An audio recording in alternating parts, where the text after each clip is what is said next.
Hello friends, this is Saba and welcome to Noor classes. Friends, बात करेंगे आज अपने नेक्स्ट टॉपिक की एंड दैट इज लीवर। जैसा कि हम पिछले लेक्चर में डिस्कस कर रहे थे डाइजेस्टिव ग्लैंड्स को, और हमने वहाँ डिस्कस किया था salivary glands and gastric gland, and उसके बाद डिस्कस किया था हमने पैंक्रियास को। और अब हम डिस्कस करेंगे उसके बाद नेक्स्ट लीवर को। देखते हैं लीवर के बारे में कुछ important point. Let's start. First point is liver body की सबसे बड़ी ग्लैंड होती है। मतलब बॉडी में हमारी बहुत सारी ग्लैंड्स प्रेजेंट रहती हैं, लेकिन अगर उन सब में बड़ी की बात की जाए, लार्जेस्ट की बात की जाती है, तो liver is the largest gland in our body. Okay. And next is liver सबसे भारी भी होती है, और जैसा ये बड़ी है तो फिर इसके साथ ये भारी भी है। अगर इसके वजन की बात करते हैं तो इसका वजन होता है 1.5 kilogram. Next is liver toxin converter का कार्य करता है। टॉक्सिन कन्वर्टर मतलब हमारी बॉडी में कुछ टॉक्सिन्स रहते हैं, जैसा जब हम फूड लेते हैं तो उस फूड का जब डाइजेशन होता है तो उसके साथ ही उसमें कुछ टॉक्सिन भी बनते हैं।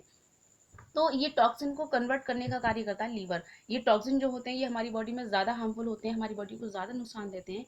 अब इन नुकसान देने वाले टॉक्सिन्स को कम नुकसान देने वाले टॉक्सिन में जब चेंज करना हो तो ये काम करता है लीवर। ओके।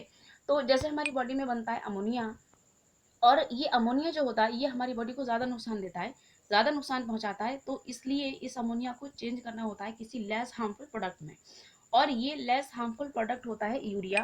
और इस तरीके से अमोनिया जो होता है वो यूरिया में चेंज कर दिया जाता है, किसके थ्रू? लीवर के थ्रू। ओके।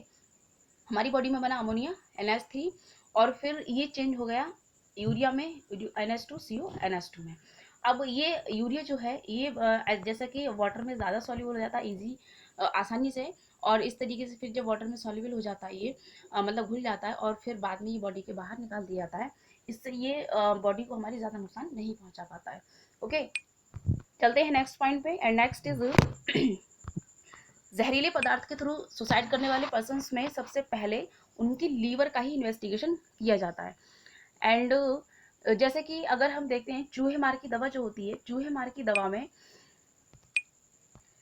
लीवर क्या करता है, लीवर इसको बहुत जल्दी यूरिया में चेंज कर देता है। लेकिन जब हम दूसरी तरफ देखें तो जैसे साइनाइड होता है, कुछ पर्सन होते हैं साइनाइड के थ्रू सुसाइड करते हैं, तो साइनाइड क्या करता है, साइनाइड को चेंज करने में लीवर लेता है बहुत ज़्यादा time.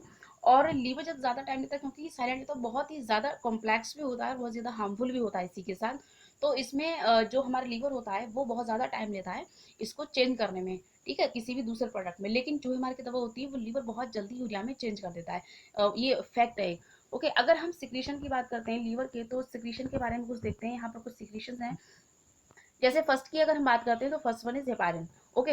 Heparin is nothing but it is a anticoagulant.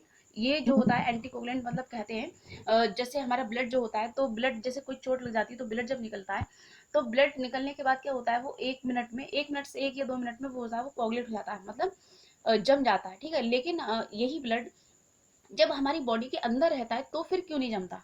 ठीक है, बॉडी से बाहर निकलने के बाद ही फौरन ये जमना शुरू करता है, लेकिन हमारी बॉडी के अंदर रहते हुए ये पूरी बॉडी में फ्लो करता रहता है, लेकिन वहाँ ये जमता ही नहीं है। तो ऐसा क्यों है? तो ऐसा है सिर्फ और सिर्फ हेपारिन की वजह से।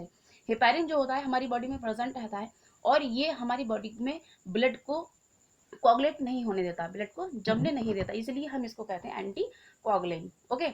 और ये कहाँ बनता है? तो इसको लीवर बनाता है, मतलब ये लीवर के अंदर ही बनता है। एंड नेक्स्ट इज जो हेपारिन होता है, हेपारिन ब्लड को बॉडी में जमने से रोकता है। जैसे मैंने बताया कि हमारी बॉडी के अंदर ब्लड रहता है और पूरी बॉडी में फ्लो भी करता रहता है, लेकिन फिर भी ये कहीं जमता नहीं है, ठीक है। लेकिन बॉडी से बाहर आते ही, जैसे ही ये बाहर आएगा और जैसे ही हवा के कांटेक्ट में अगर आता है, तो ये फौरन ही कोगुलेट हो जाता है, ठीक है। और फिर वहां से ब्लीडिंग जो होती है वो ना रुक जाती है, ठीक है। तो इसलिए ये बहुत इंपॉर्टेंट है हेपारिन। अगर हमारी बॉडी में हेपारिन प्रेजेंट ना रहे तो सोचो क्या होगा। इसके बाद होगा क्या कि हमारी बॉडी में ब्लड सर्कुलेट नहीं कर पाएगा। सर्कुलेट क्यों नहीं कर पाएगा? क्योंकि जब हेपारिन नहीं होगा तो ब्लड बॉडी के अंदर जमना शुरू हो जाएगा, कोगुलेट होना शुरू हो जाएगा, और फिर सर्कुलेशन ही पूरा रुक जाना है, ठीक। और जब सर्कुलेशन रुक जाना है तो फिर बॉडी के कितने इंपॉर्टेंट जो वर्क होते हैं ब्लड पे ही बेस्ड हैं वो सारे खत्म हो जाने हैं, ठीक है। और इस एक तरीके से हम इसको देखें तो अगर ब्लड का सर्कुलेशन रुक जाना है तो ब्लड का सर्कुलेशन रुकने के साथ ही साथ इंसान की जिंदगी भी रुक जानी है, ठीक है, कट ऑफ हो जानी है वहीं से। तो ये बहुत इंपॉर्टेंट पॉइंट है। सबसे पहले कि लीवर हिपारिन जो होता है वो कहाँ बनता है? तो लीवर में बनता है, और इसके साथ ही ये काम क्या करता है? तो ये एक एंटी कोगुलेंट है। चलते हैं नेक्स्ट पॉइंट पे। नेक्स्ट इज, यहाँ आप देख सकते हैं लीवर, ये है लीवर का डायग्राम। और अगर हम यहाँ देखें तो इस तरीके से आप यहाँ देख सकते हैं, ये है डायफ्राम, ऊपर ये ऑरेंज कलर में जो है ये रहा डायफ्राम, और उसके नीचे ही आप देख सकते हैं लीवर। ठीक है, लीवर जो होता है बाइलोब होता है, मतलब दो लोब में ये पार्ट डिवाइड रहता है। इधर का देख सकते हैं आप, ये है राइट लीवर और इधर का ये है लेफ्ट लीवर। ओके, अगर हम इसमें देखें लीवर के अंदर, तो सबसे पहली बात तो जो होती है वो ये है कि अगर यहाँ से देख सकते हैं आप, ये है राइट, ये रहा राइट और ये रहा लेफ्ट लीवर। ठीक है, जब लेफ्ट लीवर जो होता है और राइट लीवर जो होता है, इनका सिक्रीशन जो होता है, तो आप इस तरीके से देख सकते हैं, जब यहाँ से निकलता है बाइल जूस। ठीक है, बाइल जूस को हम नेक्स्ट लेक्चर में डिस्कस करने वाले हैं। अब जब राइट लीवर जो होता है, तो यहाँ से निकलती है राइट हिपैटिक डक्ट। ये यहाँ से आप देख सकते हैं, इसको थोड़ा सा और जूम करने के बाद ये देख सकते हैं, यहाँ से निकलती है राइट हिपैटिक डक्ट और लेफ्ट साइड से निकलती है लेफ्ट हिपैटिक डक्ट। ओके, और ये नीचे आकर यहाँ पर जुड़ती है ये गॉल ब्लैडर के साथ, और जब गॉल ब्लैडर की डक्ट और right hepatic duct and left hepatic duct जब आ जाती हैं एक साथ, तो इसको फिर हम कहते हैं, जहाँ पर ये तीनों जुड़ जाती हैं उसको हम कहते हैं कॉमन हिपैटिक डक्ट। ओके, और ये कॉमन हिपैटिक डक्ट के थ्रू होकर जब बाइल आता है, और बाइल आने के साथ बाइल जूस जब ये पहुँचता है ड्यूडेनम के पास। ठीक है, ये पूरी डक्ट खुलती है ड्यूडेनम में जाकर, जैसा कि यहाँ पर जो बाइल जूस होता है वो निकलता है गॉल ब्लैडर से, और निकलने के बाद क्या होता है, जब सिस्टिक डक्ट होती है, जब गॉल ब्लैडर से ये जो डक्ट जाती है उसको हम कहते हैं सिस्टिक डक्ट। जो राइट साइड से लीवर की आती है उसको हम कहते हैं राइट हिपैटिक डक्ट, एंड जो लेफ्ट साइड से आती है उसको हम कहते हैं left hepatic duct. Got it? And उसके बाद जब ये दोनों डक्ट मिल जाती हैं आकर, तो हम इसको कहते हैं कॉमन हिपैटिक डक्ट, और ये कॉमन हिपैटिक डक्ट आकर खुलती है ड्यूडेनम के पास, और ये ड्यूडेनम के पास यहाँ पर खुल जाती है आकर, और जब जब हमारी बॉडी को बाइल जूस की ज़रूरत होती है, तो यहाँ पर ये बाइल जूस सिक्रीट कर दिया जाता है। ओके, तो ये था डायग्राम लीवर का। यहाँ आपने देखा किस तरीके से लीवर बाइलोब्ड है, और दो डक्ट होती हैं, राइट साइड से डक्ट आती है राइट हिपैटिक डक्ट कहलाएगी, जो लेफ्ट साइड से आती है वो लेफ्ट हिपैटिक डक्ट कहलाएगी। ये आप लिखा देख रहे हैं आर एल का मतलब राइट लीवर, एंड यहाँ पर एल एल ये है लेफ्ट लीवर, मतलब लीवर के दो लोब हैं, राइट साइड के राइट लीवर और लेफ्ट साइड का लेफ्ट लीवर। ठीक है, एल एच डी लिखा है यहाँ पर, इसको हम कहते हैं लेफ्ट हिपैटिक डक्ट, और यहाँ पर लिखा है आर एच डी, इसको हम कहते हैं राइट हिपैटिक डक्ट, और यहाँ पर लिखा है सी एस टी, इसको हम कहते हैं कॉमन हिपैटिक डक्ट। ठीक है, जब ये तीनों डक्ट मिल जाती हैं आकर, अपना बाइल जूस जो होता है यहाँ पर सिक्रेशन अपना छोड़ देती हैं, और छोड़ती क्या है, जब जब बॉडी को जरूरत होती है तभी ये निकलता रहता है। ओके, तो इस तरीके से आपने यहाँ लीवर को देखा, किस तरीके से स्ट्रक्चर होता है लीवर का। नेक्स्ट चलते हैं नेक्स्ट पॉइंट पे, एंड नेक्स्ट इज कोलेस्ट्रॉल। बात करते हैं कुछ कोलेस्ट्रॉल की क्या है। सबसे पहले तो ये लीवर के थ्रू बनाया जाता है। ठीक है, कोलेस्ट्रॉल जो होता है लीवर में बनाया जाता है, और 75% कोलेस्ट्रॉल लीवर से प्राप्त होता है, और 25% ब्लड फूड से प्राप्त होता है। ठीक है, मतलब हमारे लीवर में जो कोलेस्ट्रॉल होता है उसका 75, मतलब ब्लड में जो भी कोलेस्ट्रॉल होता है उसका 75% कोलेस्ट्रॉल जो होता है वो लीवर से मिलता है, और जबकि 25% कोलेस्ट्रॉल जो होता है वो फूड से मिलता है ब्लड को। Okay, next is cholesterol sex hormones को बनाता है, एंड ये बॉडी में रक्त संचार को ठीक करता है। अब रक्त संचार मतलब बॉडी में ब्लड के फ्लो को कोलेस्ट्रॉल ठीक करता है। अब ये कैसे करता है देखते हैं। जैसे बॉडी में इसकी मात्रा बढ़ जाने पर हार्ट की कोरोनरी आर्टरी में ये इकट्ठा होना शुरू हो जाता है। कौन? कोलेस्ट्रॉल। ठीक है, जैसे ही ब्लड में ये बढ़ता है, क्योंकि ये ब्लड में रहता है, और जैसे जैसे इसकी क्वांटिटी ब्लड में बढ़ती जाती है, तो क्या होता है फिर ये हार्ट की जो कोरोनरी आर्टरी होती है उसमें ये इकट्ठा होना शुरू हो जाता है, और इकट्ठा होने के बाद अब ये जब इकट्ठा हो जाता है तो इस प्रोसेस को हम क्या कहते हैं, ये प्रोसेस कहलाती है एस्थेरोस्क्लेरोसिस। ओके, एस्थेरोस्क्लेरोसिस कहलाती है ये प्रोसेस, और मतलब ये जो प्रक्रिया होती है जब वो कोलेस्ट्रॉल जो होता है हमारी कोरोनरी आर्टरी में इकट्ठा होना शुरू हो जाता है, और यही प्रोसेस जो होती है, यही कंडीशन जो होती है, ये कंडीशन कॉज बनती है, कारण बनती है हार्ट अटैक का। ओके, कई बार सुना होता है हार्ट अटैक वर्ड जो होता है, तो हार्ट अटैक वर्ड एक मतलब अचानक से कभी नहीं होता, बल्कि होता क्या है, जब जब बॉडी में कोलेस्ट्रॉल इकट्ठा होगा, बॉडी में कोलेस्ट्रॉल, ब्लड में हमारे कोलेस्ट्रॉल ज़्यादा बनेगा, कोलेस्ट्रॉल जैसे जैसे ज़्यादा बनेगा, होगा क्या, ये हमारे ब्लड की जो आर्टरी होती है, हमारी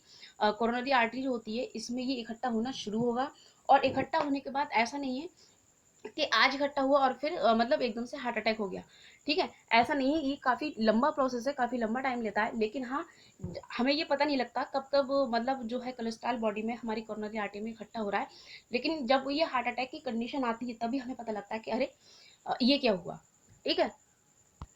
तो इस तरीके से हम कह सकते हैं कि एस्थेरोस्क्लेरोसिस जो टर्म है ये कभी अचानक से नहीं होती, बल्कि ये थोड़ा टाइम लेती है, और ये टाइम जब लेती है तो हमें पता ही नहीं लगता, और इस तरीके से कह देते हैं कि हार्ट अटैक, मतलब किसी को कहते हैं हार्ट अटैक हो गया, हार्ट अटैक बहुत बार सुना होता है, हार्ट अटैक हो गया। तो वो हार्ट अटैक क्या है, यही अगर मैं आपको इसको एक बार डायग्राम में दिखाना चाहूँ इसका आर्टरी में किस तरीके से कोलेस्ट्रॉल इकट्ठा होता है, तो हम यहाँ देख सकते हैं, ये रहा। जैसे कि कोलेस्ट्रॉल होता है तो कोलेस्ट्रॉल ये भी हम इसको भी दो तरह से देख सकते हैं कोलेस्ट्रॉल को, एक तो एलडीएल या और दूसरा हम देख सकते हैं इसको एचडीएल। ओके, एलडीएल इसको हम कहते हैं low density lipid, and HDL को हम देख सकते हैं high density lipid. Okay, LDL मतलब लो डेंसिटी लिपिड जो होता है इसको हम कह सकते हैं बैड कोलेस्ट्रॉल, और ये बैड कोलेस्ट्रॉल जो होता है ये यूजफुल होता है बॉडी के लिए, ठीक है, हमारी बॉडी के लिए यूजफुल होता है बैड कोलेस्ट्रॉल मतलब लो डेंसिटी लिपिड। अब वो ये जो होता है वो यूजफुल क्यों होता है लो डेंसिटी लिपिड या फिर एलडीएल, क्यों, क्योंकि ये आर्टरी में जमता ही नहीं है, ठीक है, जब हमारी आर्टरी में ये जमता ही नहीं है तो फिर हमारी बॉडी को कोई नुकसान भी नहीं पहुंचाता, और जब नुकसान नहीं पहुंचाता तो फिर हमें इससे क्या नुकसान है, मतलब हमें इससे क्या एलर्जी है, ठीक है, कोई प्रॉब्लम ही नहीं है, कोई इशू ही नहीं है इसके साथ। लेकिन बात जब हम करते हैं एचडीएल की, तो एचडीएल जो होता है वो हाई डेंसिटी लिपिड होता है, और हाई डेंसिटी लिपिड होने के साथ में ये हमारी आर्टरीज में, कोरोनरी आर्टरीज जो होती हैं उसमें ये जमने लगता है, और जमने के बाद क्या होगा, आर्टरीज हो जाती हैं ब्लॉक, और आर्टरीज ब्लॉक होने के बाद क्या होता है, हार्ट अटैक, वही प्रोसेस कहलाती है। ओके, अगर हम देखें यहाँ पर तो आप यहाँ देख सकते हैं ये है ये मैंने लिए एक कोरोनरी आर्टरी, आप यहाँ देख सकते हैं ये एक कोरोनरी आर्टरी है, और इस आर्टरी के अंदर यहाँ पे ये पिंक कलर में जो आप देख पा रहे हैं ये है कोलेस्ट्रॉल, ठीक है, और ये कोलेस्ट्रॉल जब हमारी आर्टरी में ब्लड फ्लो करता है, और ब्लड फ्लो करने के बाद जब ये इसके साथ में कोलेस्ट्रॉल जाता है, ठीक है, इसके साथ में जब कोलेस्ट्रॉल जाता होता है ब्लड के साथ में, तो फिर ये क्या क्या होता है, ये कहीं कहीं जमना शुरू कर देता है, ठीक है, यहाँ ये स्टोर होना शुरू कर देता है, और फिर इस तरीके से क्या होगा, जैसे हमारी ये आर्टरी थी, ठीक है, एक आर्टरी आप यहाँ देख सकते हैं ये एक आर्टरी है, ठीक है, अब एक आर्टरी आप यहाँ देख रहे हैं ये है, अब इसके अंदर है कोलेस्ट्रॉल, ठीक है, यहाँ जहाँ तहाँ ये कोलेस्ट्रॉल यहाँ पर डिपॉजिट हो चुका है, लेकिन अब इस आर्टरी को अगर देखें हम, तो इस आर्टरी में क्या है, यहाँ पर आप स्पेस देख सकते हैं, यहाँ पे स्पेस कितना है, ठीक है, और यहाँ पर फ्लो होने के बाद, यहाँ कोलेस्ट्रॉल के जमने के बाद यहाँ पर स्पेस कितना बचा, ठीक है, तो जब यहाँ पर स्पेस आप देख सकते हैं और यहाँ पर स्पेस ज़्यादा है, और यहाँ पर स्पेस क्या हुआ, कोलेस्ट्रॉल की जमने की वजह से स्पेस हो गया कम, और जब स्पेस कम होने वाला है तो फिर यहाँ पर स्पेस ब्लड को ज़्यादा मिलेगा, ठीक है, ब्लड फ्लो करने के लिए, और इससे ब्लड जो होगा वो ईजिली जो होता है वो फ्लो करता रहता है, ठीक है। लेकिन यहीं पर इस वाली आर्टरी में अगर हम देखते हैं तो ब्लड का क्या होता है, ब्लड क्या करता है, यहाँ पे फ्लो हो ही नहीं पाता ठीक से, ठीक, और इस तरीके से जो आर्टरी होती है वो हो जाती है ब्लॉक, और आर्टरी ब्लॉक होने के बाद ये कंडीशन कहलाती है क्या, हार्ट अटैक। ओके, तो ये रहा कोलेस्ट्रॉल के बारे में, लीवर के बारे में, इस वीडियो में रखते हैं इतना ही तब तक, और नेक्स्ट की बात हम करेंगे नेक्स्ट वीडियो में, तब तक के लिए thank you and have fun.